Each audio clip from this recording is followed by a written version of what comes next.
Greetings once again, my young math Padawans. It is time for lesson 7.3, multiplying and dividing rational expressions. Before we get into this lesson, though, I want to remind you of how to do something that we kind of take for granted. How do you simplify the fraction 12 over 18? Well, one of the things that you actually do in the background, aside from just saying, oh, we can divide 6 into both the top and the bottom, so I'm going to divide 12 by 6, I'm going to divide 18 by 6, and I'm going to end up with the answer of 2/3 at the end. I mean, I know that's what you're doing, but why does that work? Why are you able to do that? Well, there's a little bit more to it than what you may be thinking. One of the things that you should do, or what you're doing in the background without actually knowing it, is you're thinking about all of the common factors that 12 and 18 have. But before you can think about common factors, let's talk about how we can use the prime factorization of 12.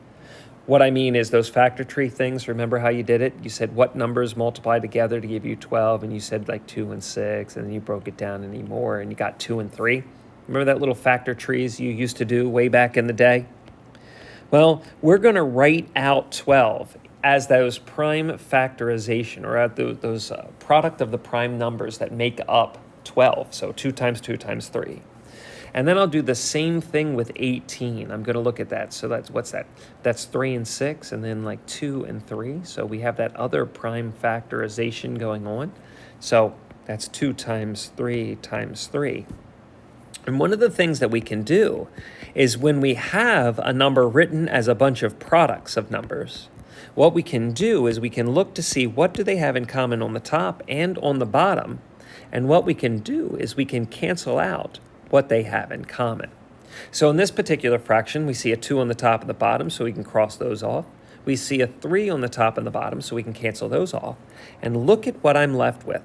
I'm left with the result that I came up with. Now, folks, that's exactly the same as dividing the top and the bottom by 6, but there's a little bit more to it than what you may think. So let's transition this thought and talk about rational expressions.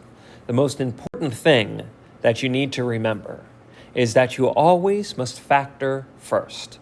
Look at it in that prime factorization step where you can have a polynomial written out as the product of a bunch of different things, and then the cancellation becomes pretty easy.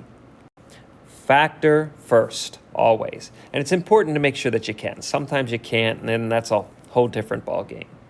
Let's take a look at a problem and a particular property.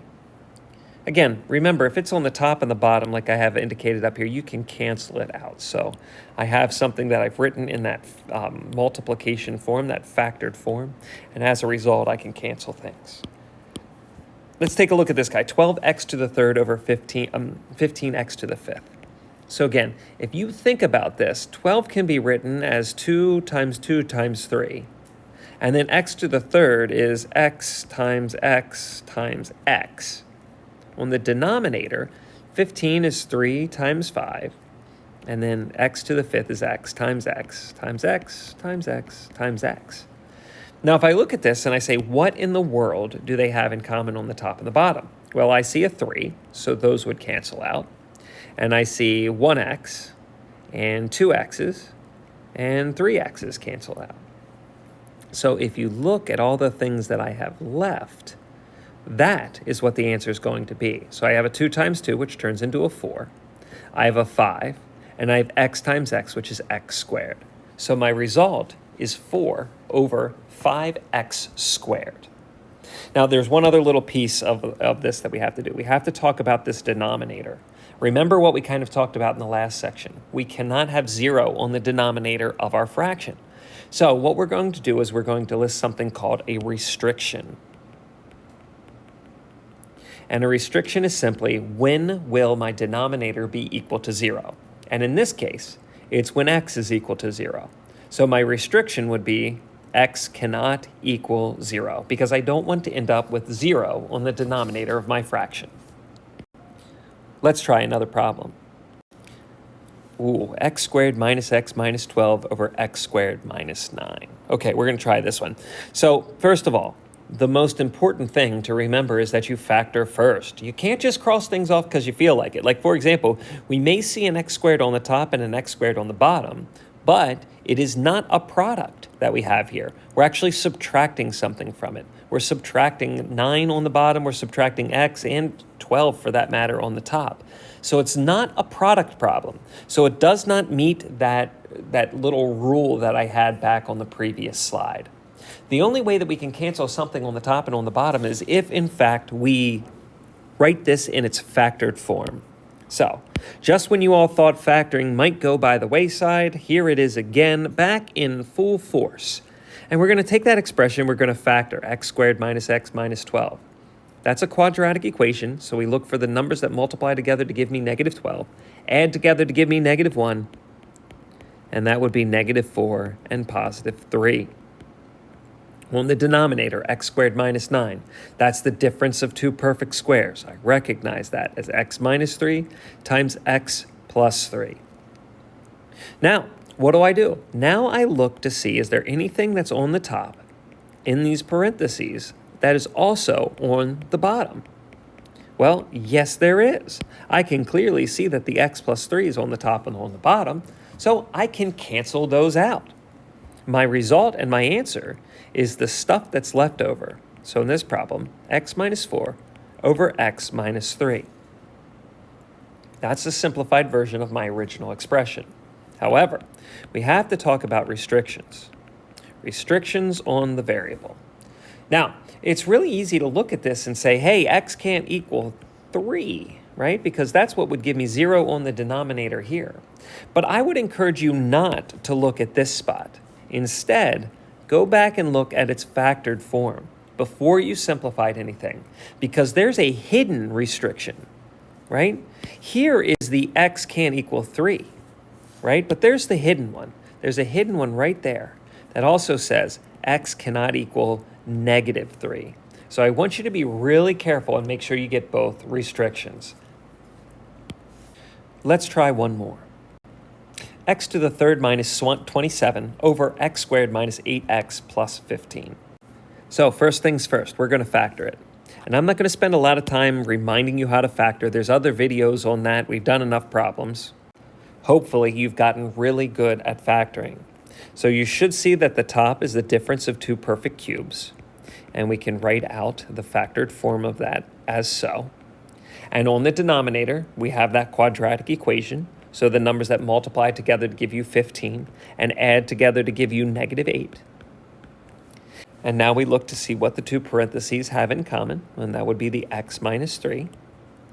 And my result is the leftover stuff that I have. So x squared plus 3x plus 9 over x minus 5.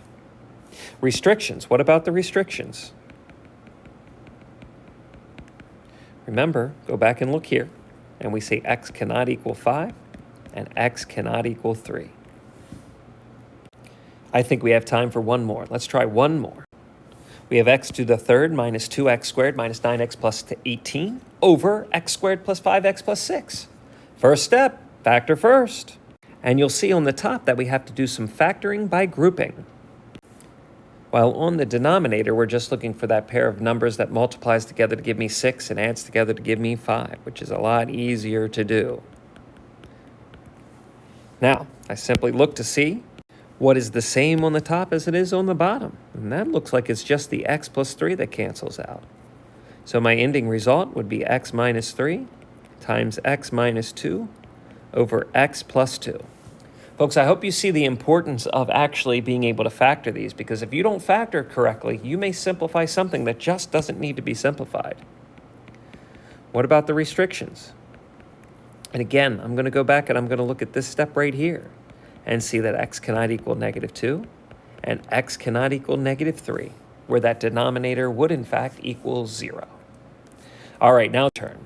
Here's two problems. I'd like you to pause the video right now and give these two problems a try. I will, of course, work out the solutions on the following screens, but take the opportunity right now, pause the video, see if you can come up with the solutions of these simplified down, and don't forget to state the restrictions. I'll be here when you get back. All right, first things first, we're going to take this expression and we're going to factor it down. And now we're going to see what do they have in common. Well, there's an x minus 3 on the top and the bottom. So my final solution will be x plus 1 over x plus 2. with restrictions that x cannot equal -2 or +3. We once again have to do some factor by grouping here with this second example. So we're going to take that top and we're going to factor it by grouping. Once you do that, it turns out to be x plus 1 times x squared plus 4. Trust me, work it out, it'll get that. And on the bottom, we should see the sum of two perfect cubes. So we get x plus 1 times x squared minus x plus 1. We look to see what they have in common, and that's the x plus 1. So my final answer, x squared plus 4 over x squared minus x plus 1. With restrictions, x cannot equal -1. And, well, that other parenthesis, that's interesting. Remember that this guy right here can't be factored down anymore. So I actually don't have to worry about that. There's no other restrictions that I have to worry about other than x cannot equal -1. Great job. But what if I multiplied two fractions together? What if I multiplied one rational expression by another rational expression? Folks, it doesn't matter. It doesn't change anything. If we see it on the top and we see it on the bottom and we're doing nothing but multiplying, we can cancel things out, as illustrated in the property right here below on the page. Let's see that in action, though. We have 6x squared y over 3xy to the third times 9x to the fifth y squared over 2y. So simply what I'm going to do is I'm going to multiply these two fractions together. Or, you know what? Forget multiplying these two fractions together. Why don't I just consider what the prime factorization of this would be? So you'll see that 6, for example, this 6 right here, this first fraction, which I'll do in blue, that 6 turns into 2 times 3. The x squared would give me 2x's, and then I'd have a y. So that's the top. And on the denominator of my fraction, I'd have a 3, I'd have an x, and I'd have a y to the third power. That's from that first fraction. The second fraction, that 9x to the fifth y squared over 2y. Well, the 9 would be 3 times 3. I'd have x to the fifth, which would give me 5 additional x's. I'd have a y squared, which is 2 additional y's. And on the denominator, I'd have a 2 and another y. So now that I have this thing all written out, let me rewrite it again here quick. Now we look to see what cancels. And let's see here. In this problem, let's see here. I see a 2 on the top and a 2 on the bottom, so they cancel out. I see a 3 on the top and a 3 on the bottom, so they cancel out. I see x's that they have in common. I see 1, 2, 3 y's, so that'll cancel out with 1, 2, 3 y's. What am I left with? Let's see here. I'm left with 2 3's, so 3 times 3, which is 9. I see 1, 2, 3, 4, 5, 6 x's, so that would be x to the sixth on the top, and on the bottom, just the y that's left. So 9x to the sixth y. Now again, we should look for our restrictions. And where do I go? My restrictions, I go back here to this step. And I look at all the variables and I say x can't equal 0, y can't equal 0. Let's try another one. 5x minus 5x squared over x squared minus 4x plus 3 times x squared minus 5x plus 6 over 5x. The first thing that I would do is realize that this fraction right here, that top fraction right there, is really negative 5x squared plus 5x. I think that's kind of the first thing I would realize. Let me rewrite the rest of the problem. Now, all I'm going to do is factor. And I'm going to factor each one of the tops and the bottoms of this separately. So let's go to the first one, that negative 5x squared plus 5x. That has a GCF of negative 5x. So I'll be left with x minus 1. Make sure you get that part right. The denominator would be x minus 3 times x minus 1. The top of the next one, x squared minus 5x plus 6, that would be x minus 3 times x minus 2. And on the denominator, 5x. Let me rewrite that a second time, because now I'm going to look for the things that cancel out. So for example, this x minus 3 that's on the top cancels with that x minus 3 that's on the bottom. This x minus 1 that's here on the top will cancel out with this x minus 1 that's there on the bottom. This 5x cancels with this 5x. What am I left with? Well, let's see here. I got a negative sign, and I have an x minus 2. On the denominator, there's nothing left. So my final answer would be negative the quantity x minus 2. But what about the restrictions? Well, okay, I'm going to go back to this step right here, and I'm going to look at the denominator of all my fractions. And I should see that x cannot equal 3, x cannot equal 1, and x cannot equal 0. Let's take a look at this guy. X minus 7 over x to the third plus 8 times x squared minus 2x plus 4. I know what you're thinking. There's no fraction here. Yes, there is. That's over 1. Always over 1. We can write anything as something over 1, and it becomes a way to handle this and get two fractions. So let's see. So that'll give me x minus 7. I can factor that denominator.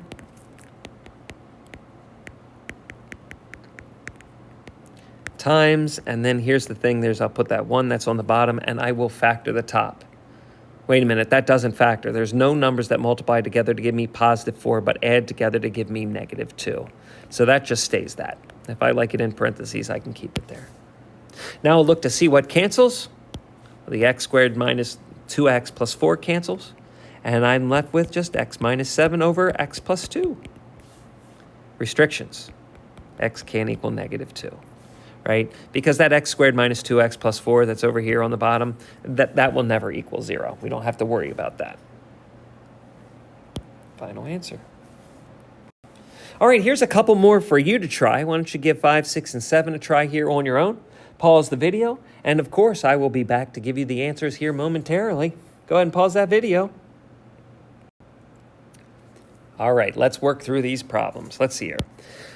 I will actually multiply this out and simplify this fraction just to show you a slightly different way to do that. So I might do that 3 times 6 and get 18, that x to the 5th times x and get x to the 6th, that y squared times y squared and get y to the 4th on the top. On the denominator, that'll give me what, 72, 9 times 8 is 72, and then x to the 4th and y squared. So this becomes more of like a rule of exponents problem as opposed to a simplifying rational expressions problem. Doesn't change anything. I'm still going to simplify. So I'll simplify my fraction first, that 18 over 72. Well, 18 does go into 72 4 times. So that part just simplifies down to kind of like 1 over 4. Okay, what about next? I have 6 x's over 4 x's. I don't really need to write them out. That'll give me x to the 6th divided by x to the 4th just gives me x squared left over on the top. And then last but not least, I got this y to the 4th over y squared, which just gives me y squared up on the top. So my solution, when I write it all out, would just be x squared, y squared over 4. And let's talk about the restrictions. I'm going to go back here to this step right here, and I'm going to look for my restrictions, and I'll see x cannot equal 0, and y cannot equal 0. Number 6. 2x squared minus 10x over x squared minus 25 times x plus 3 over 2x squared. I'll factor out the top. I can factor out common factor of 2x out of both of those. On the denominator, that's the difference of two perfect squares. My second fraction, there's nothing really to be done with that x plus 3. I can just keep it there. And on the denominator, I got 2x squared. Okay, let's take a look. What do they have in common? Well, I see a minus 5 and a minus 5, x minus 5 and x minus 5 left over. I see a 2 and a 2 left over. I also see an x and an x squared. So one of those x's will go away, but the other will stay. So what am I left with? I see x plus 3 over, I have an x and an x plus 5 on the denominator. Restrictions. X can equal, and again, I'm looking here in its factored form. So that parenthesis right there tells me that x can't equal 5. The next parenthesis tells me that x cannot equal negative 5. And this last, over here, this last expression tells me that x cannot equal 0. My final answer. Last but not least, x plus 5 over x to the 3rd minus 1, and then I got this x squared times x squared plus x plus 1. All right, let's see here. So there's nothing to be factored with the x plus 5. The x to the 3rd minus 1 turns into x minus 1 times x squared plus x plus 1. That's the difference of two perfect cubes. There's nothing to really be factored with that x squared plus x plus 1. And lucky for that, because that means those two will cancel out. And I'm left with just x plus 5 over x minus 1. restrictions are only x cannot equal -1. Again, because this parenthesis can't be factored, there's no additional restrictions that would come up. Final answer. Folks, I hope you found this video helpful. If not, make sure you ask lots of questions, and I'll talk to you soon. Thanks for watching.